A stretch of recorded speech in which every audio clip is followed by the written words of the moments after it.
it's interesting when we're watching right now the Western Conference and we're watching this Timberwolves Denver series, and you got a chance to watch both of these teams. And Anthony Edwards is a star, and he's been a star since he's come into the league, but now he's becoming a superstar. Yep. And then you have Nikola Jokic, which everybody's taking shots. Some people think Jalen Brunson should have been right there with him this year. And Luka Doncic, I was a guy that was pushing Luka Doncic all season long. I thought he should have won the MVP, but Nikola Jokic is one of the best players we've seen in a very, very long time, especially with his numbers. When you watch this series, what stands out the most? I mean, the fact that they were up, Timberwolves are up 2-0, and then Denver came back and playing the way they're playing the last two games? Or do you think that because of the talent in the Western Conference and the top of the West is so good that we're going to see Anthony Edwards really become the superstar of the league that we've seen Nikola Jokic turn into in the last 3 years?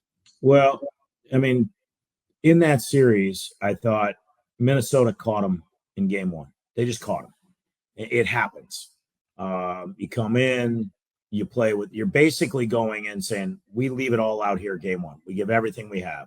We try to catch him off guard.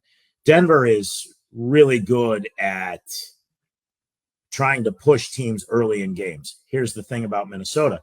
They've got young guys. They've got a steady point guard now with a former Grizzly and Mike Conley. And, you know, when you watch Anthony Edwards, to me, the thing that stood out this year was we saw him 2 years ago in the first round of the playoffs.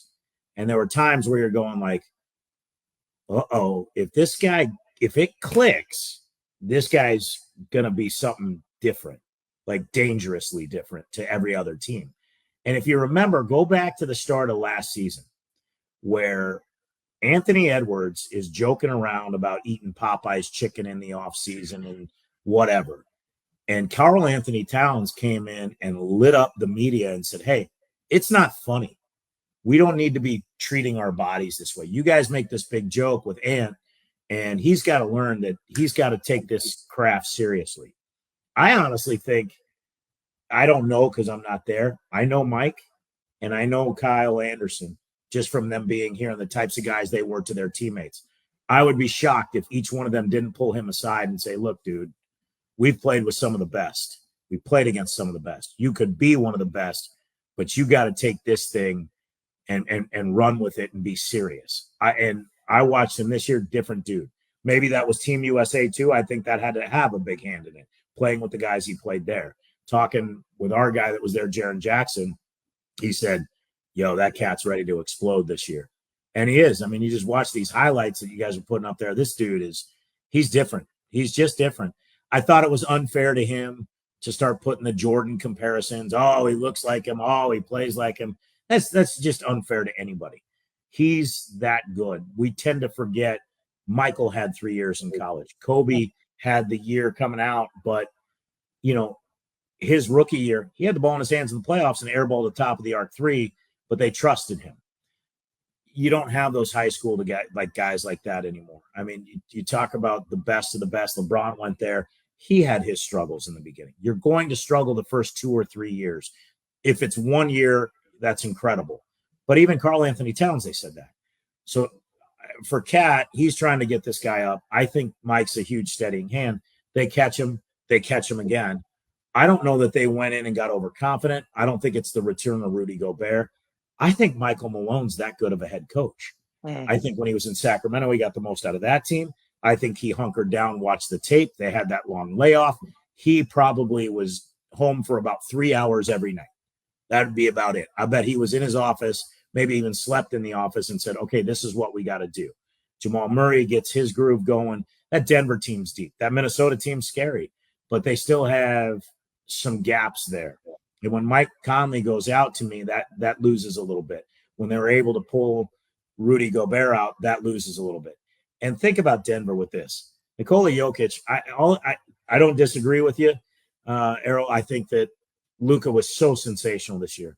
But you watch Jokic, and I think I might have told you guys this story once before. Sure, we were in Denver the first time we played them last season, and Steven Adams was with us. And we see Steven Adams at a local sports bar right by the hotel. We were watching Monday Night Football because I'm a Packers fan, and they were playing. Steven Adams walks in with his Australian accent, and he's like, "Oh, you boys like this Monday Night Football thing, right?" And I'm like, "It's a big deal. Why don't you come join us?" He goes, "Oh, I can't." And I said, "Why not?" Because I got to go watch film. I said, "You said you were just watching film." And he looks at me like I'm an idiot, and he goes, "Mate, it's Jokic." And I said, "Okay, I'll bite." "What do you mean?" "I'll take the bait. Let's go." And he says, "I can tell you what every other center in the league is going to do. I can tell you where they're going to go. I can't tell you, I promise I'm going to stop it, but you look at that highlight right there." He said, "He's just as likely to throw a pass over his head into a corner." He literally said that, "as take a jumper, as drive to the bucket. You never know. And I'm just guessing." And I was like, "Yeah, I get it. Go back and watch film, big fella. I'll drink one for you." Because he wasn't shy of having a beer with us on an off night, and he was just such a great guy and a tough, hard-nosed competitor. But even he said, he goes, "There's nobody like him in the league." And when you have that, it's amazing. They realized they had that when Mike Miller was with the Nuggets, and I knew Mike from his days in the Grizzlies. They had him and Yusuf Nurkic. And Mike said he went to the team. His job in his last 3 years was full court one-on-one guy or full court 3-on-3 guy with the young guys. After 2 sessions with Jokic, he went to the front office and said, "Yo, this guy doesn't need to be with us. He needs to be in the game and playing." They started seeing it, traded Nurkic, and stuck with Jokic. Good decision. But I think when you look at Denver with the championship pedigree and the depth that they've gone through, plus you got young guys like Christian Brown, they're going to make a run. I would be shocked if Minnesota doesn't come back at home and win a game, though. I really would. I think that's in play. If Mike Conley is available to go, they'll figure some things out. I don't think Chris Finch is a bad coach. A lot of people say, "Oh, it's Chris Finch." Chris Finch is a good coach. He's been there for a while. You're just dealing with, like you said, the absolute gauntlet the Western Conference is. Everybody in Memphis is looking around going, "What are we going to do next year?" I'm like, they're going to be really good, but they might be the 6th seed. They might be the 7th seed. If other teams catch injuries, they might be the 3 seed or 2 seed. Heck, they gave away games with all those injuries because they didn't think they could catch Denver. Denver caught a cold streak, and they missed being the 1 seed by 1 game. Think about if they play their guys, win those games, because Denver had a stretch where they went through a tough road trip here or there. They don't have to face the Lakers in round 1. They face somebody else. Maybe they get through it. Maybe they just kind of catch a rhythm. That's the way the West is right now. And it'll be interesting to see what happens with the Clippers. Dallas, I don't think, is going anywhere. The Pelicans obviously have some reshaping coming their way. But you got a Houston Rockets team that just got the number 3 pick that was right on the verge of playing themselves in too. They could be really good in the future. This thing, and I can't figure it out. What happens in the draft? How does every Eastern Conference team pick the guy that can't help them? And all the Western Conference team finds diamonds in the rough. And I mean, Dallas found Jalen Brunson, and he basically realized, I'm not playing ahead of Luka, so I'll go sign a big deal in New York. And now he's got, 5 40-point games in the playoffs. He's about to tie Bernard King. And if they keep going, he's got a chance at 6 or 7, 8. He tied Bernard King yesterday. He did. And now he has a chance to break it. Yeah. I thought that was his 5th, and Bernard had 6. No, Bernard, he tied with Bernard yesterday. I think Bernard has 5, and he has a chance to now break Bernard's record in the playoffs. And the other stat was him and LeBron are like, he's second most in terms of 40-point playoff games, only to LeBron, who had 8 in one. Yeah. Run. Yeah. Yeah. It's crazy. Jerry West was up there, and there was one other guy. Michael Jordan. Mike and LeBron. Yeah. Mm-hmm. Mike was 7. LeBron and Jerry West, I think, were 8. Oh, yeah. LeBron might have been only active players. You guys are New York guys. My heart was broken as a young kid when the Golden State Warriors traded Bernard King to the New York Knicks for Sugar Ray Richardson, who could play.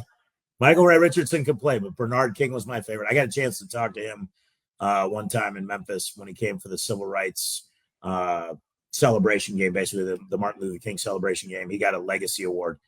And I told him that, and I said, I remember the team with Purvis Short, Bernard King, World Be Free, and Just Barely Cares, Joe Barry Carroll, and those Golden State Warriors teams. And Bernard King lit up. He said, that was a great time in my life. That dude could flat out score. What a great player he was.